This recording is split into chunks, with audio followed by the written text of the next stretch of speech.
বাড়ির আনাচে কানাচে পড়ে থাকা এই পাথরগুলো দিয়ে কিছু একটা বানানো যাক। নিয়ে নিয়েছি একটা কার্ডবোর্ডটাকে গোল করে কেটে নিয়েছি। ওপর দিয়ে দিয়েছিলাম একটা অ্যাক্রিলিক কালারের কোট। এইবার চলুন একটু আকাশ এঁকে নেওয়া যাক। বড় খোলা একটা সুন্দর আকাশ, আর আকাশের নিচে ছোট্ট ছোট্ট ঘাস।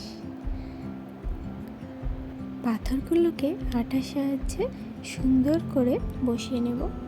এবার বলুন তো এটা আমি কি করতে চলেছি? কয়েক সেকেন্ডের মধ্যে তো বোঝাই যাবে।